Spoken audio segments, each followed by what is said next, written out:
చాలామంది ఈ రోజుల్లో చెప్తా ఉంటారండి.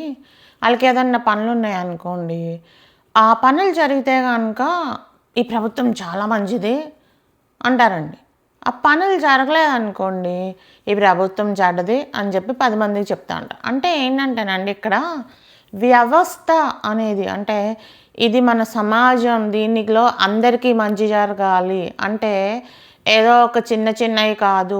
పెద్ద ఎత్తున జాబ్స్ క్రియేట్ అవ్వాలి. పెద్ద ఎత్తున అభివృద్ధి జరగాలి. రాష్ట్రం ముందుకెళ్ళాలి అనేది ఒక నిమిషం మర్చిపోతారండి. మర్చిపోయి వాళ్ళకేదన్నా ఒక ఉద్యోగం ఏపిచ్చటమో, లేకపోతే ఒక పని జరగటమో ఉంటదనుకోండి. అది ఎవరి దగ్గరికన్నా ఎళ్ళినప్పుడు వాళ్ళు చేయలేదనుకోండి. ఓహ్! అసలు ఈళ్ళు పని చేయట్లేదు. ఈ ప్రభుత్వం అసలు సరిగ్గా లేదు అని చెప్పి రాంగ్‌గా ప్రాపగాండా చేస్తూ ఉంటారండి. అది మానేయండి. ఎందుకని అంటే ఇక్కడ వ్యక్తి అనేది కాదండి ముఖ్యం. వ్యవస్థ అనేది ముఖ్యం.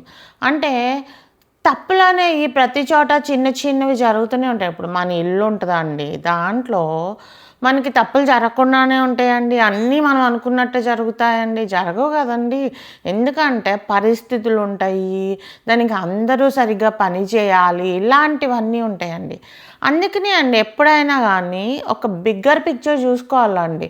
గత ప్రభుత్వాన్ని చూసుకుంటే గనక మీరు అన్ని వ్యవస్థలు నాశనమైనప్పుడు, ఇప్పుడు వ్యవస్థలో ఏదన్నా అక్కడక్కడ ఒక చిన్న చీమంత పొరపాటు ఏదైనా జరిగిందనుకోండి, దాన్ని పెద్దల దగ్గర తీసుకెళ్ళి మనకిలా జరుగుతుంది సార్ అని చెప్దాం. అంతేగాని ఇదిగో మనకి ఇది వ్యక్తిగతంగా ఒక సమస్య ఒక ఇది జరగలేదు అని చెప్పి మొత్తాన్ని తప్పు పట్టడం అనేది తప్పండి.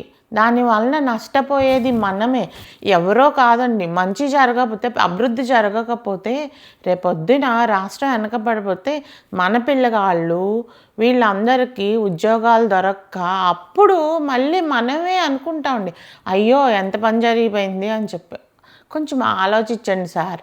ఒక మంచి జరగటానికి ఆ పెద్దాయన, చిన్న బాబు అంత కష్టపడుతుంటే, మనం ఏ రకంగా కన్‌స్ట్రక్టివ్‌గా మనం చేయాలి అనేది ఇంకా బాగా ప్రచారం చేయాలి. ఏ రకంగా దీన్ని అభివృద్ధి చేయాలి, మన వంతు కృషి మనం చేయాలి అనేది 10 సార్లు ఆలోచించి ముందడుగేయాలండి. తప్పుని ప్రచారం అవటం చాలా ఈజీ అండి. మంచిని ప్రచారం చేయటం చాలా కష్టమండి. మంచి వైపు నిలబడండి. మనకి మంచి జరుగుతుంది. Thank you.